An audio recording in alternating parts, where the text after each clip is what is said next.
Good evening, BookTube, YouTube. This is Johnny.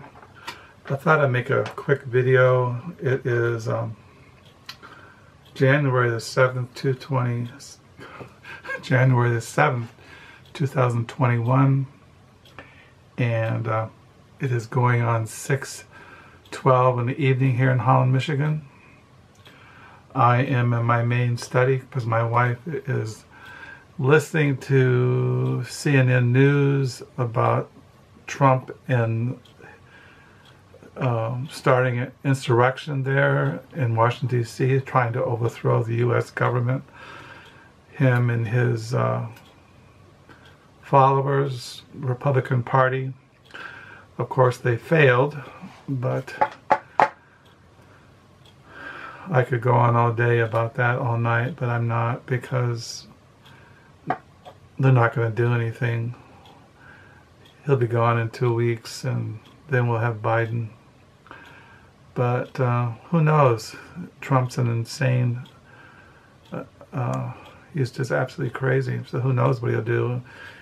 He wanted to,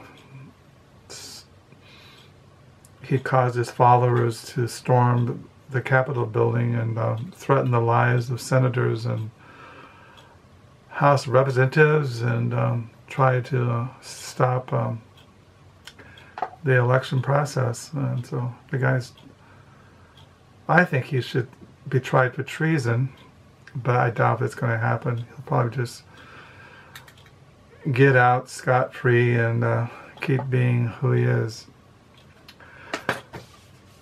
I was thinking after I made my video that I mentioned I don't really finish books and novels, and I've kept this one novel on my to-be-read pile, and I thought I started reading it today, The Mailman, a novel by J. Robert Lennon. It says here, J. Robert Lennon in his three previous novels has proved himself a master chronicler of the American small town and the peculiarities of its inhabitants. Now in Mailman, his most ambitious work yet, he gives us Nestor, a college town in upstate New York, as dysfunctional as its idealistic and contradictory hero to match. Robert Lippincott is a 30-year veteran of the Nestor, New York post office, a letter carrier extraordinaire, aggressively cheerful, obsessively efficient, but Albert has a few things to hide. His unfortunate habit, for instance, of reading other people's mail. His abortive university career, complete with a crackpot theory, a nervous breakdown, and a thwarted attempt to bite out his professor's eye.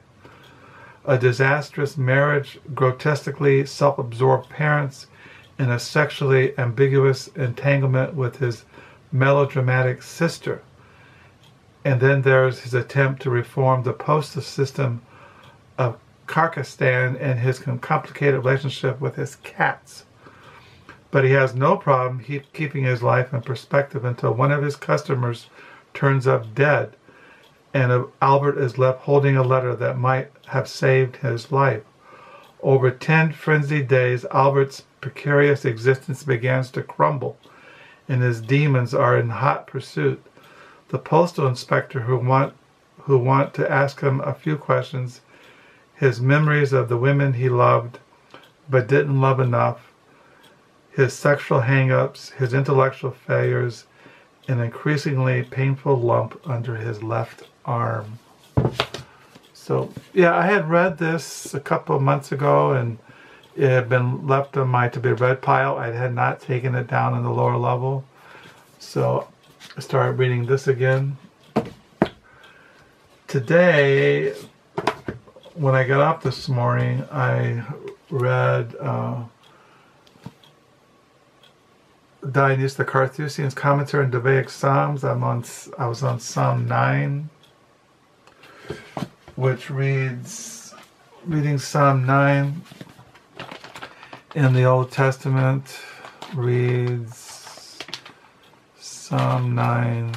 Yeah, today, like I said, I got up at 7:30. I wrote in my diary. I read Dionysius and the Carthusian on Psalm 9.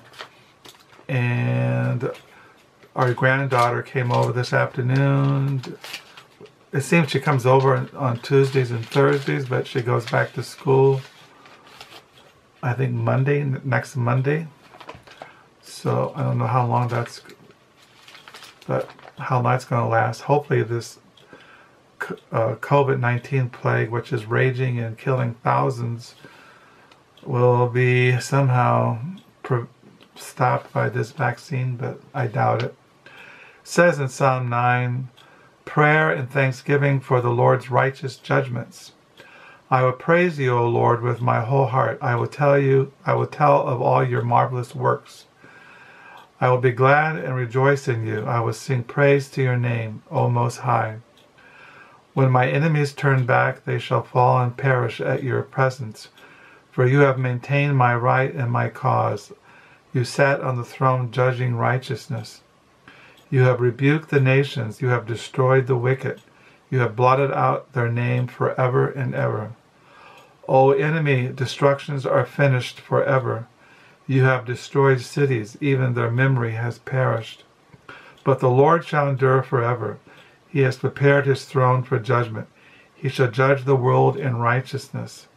He shall minister judgment for the peoples in uprightness. The Lord also will be a refuge for the oppressed, a refuge in the time of trouble. For those who know your name will put their trust in you. For you, Lord, have not forsaken those who seek you.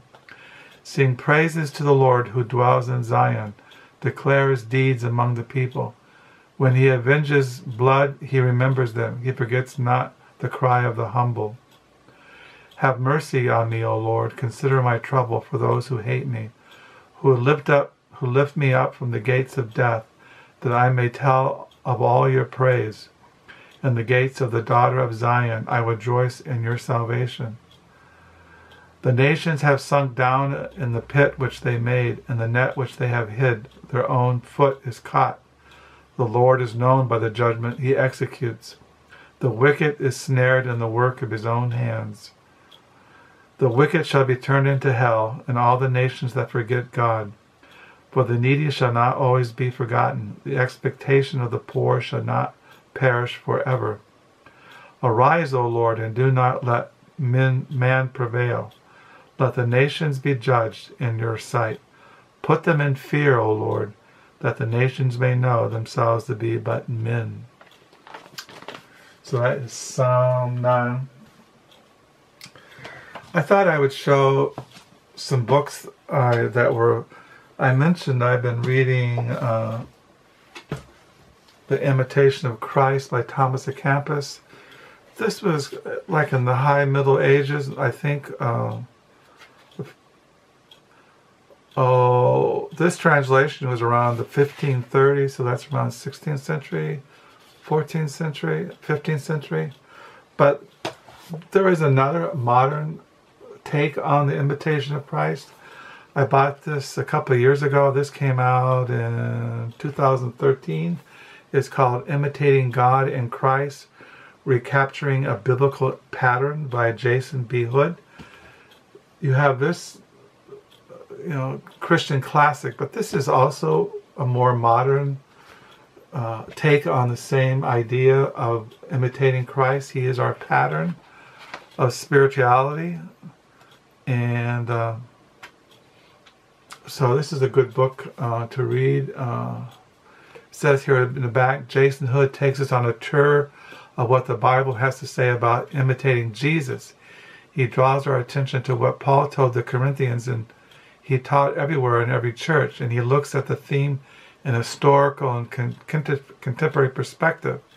The result is the recovery of a biblical pattern and a challenge and corrective to embracing moralism on one side and fearing it on the other.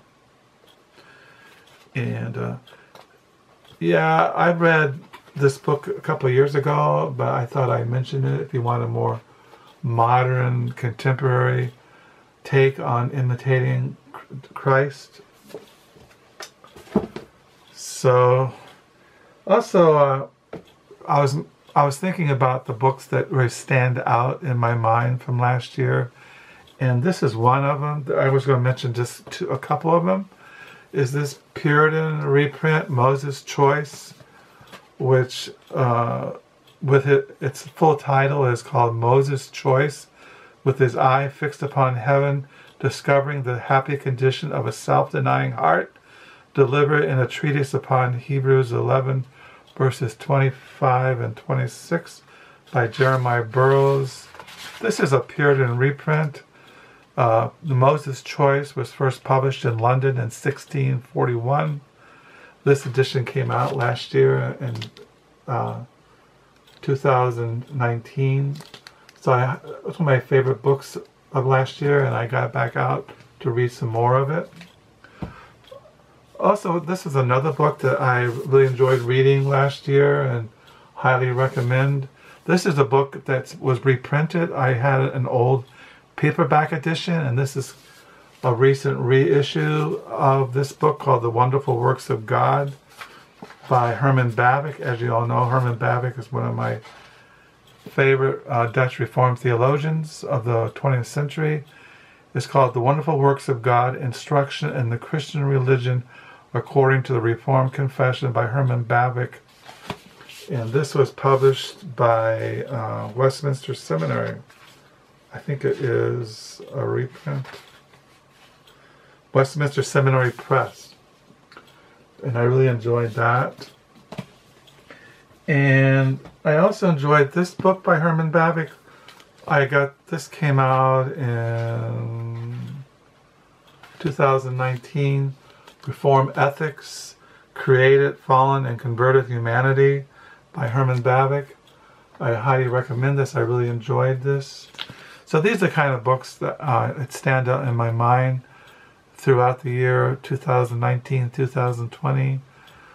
And I highly recommend them if you want some good literature to read as we find our president trying to overthrow the U.S. government through his insurrectionists. So yeah, check out The Wonderful Works of God.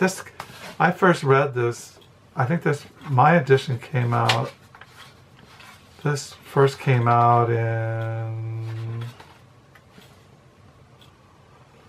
1956. And I can't remember, but I think my edition came out in the 70s by Baker Bookhouse. And this is really a great Puritan reprint. Jeremiah Burroughs, most of his works have been reprinted, and I have shown those in the past in a video. He wrote a ton of books that have been reprinted in the last several years. And yeah, pick out the Imitating God and Christ, Recapturing a Biblical Pattern by Jason B. Hood. And so I'm going to continue reading The Mailman by John Robert Lennon. So I just thought I'd show these books to you, things that really stood out in my mind in 2020. So I hope that you're recovering from all the horrible things that happened yesterday in Washington, D.C. and the Capitol, and hopefully that Trump will be stripped of his presidential powers before he does any more horrible things. And yeah, so with that sober note, I will close, hoping that you are not sick with COVID, that you're not homeless, that you got food on the table, and that you are standing strong. Well, that sounds like Trump. That's what he said to his followers: stand strong, take over the Capitol building. And anyway, let's just say, look to the Lord for strength to live through these dark days. Till next time, bye.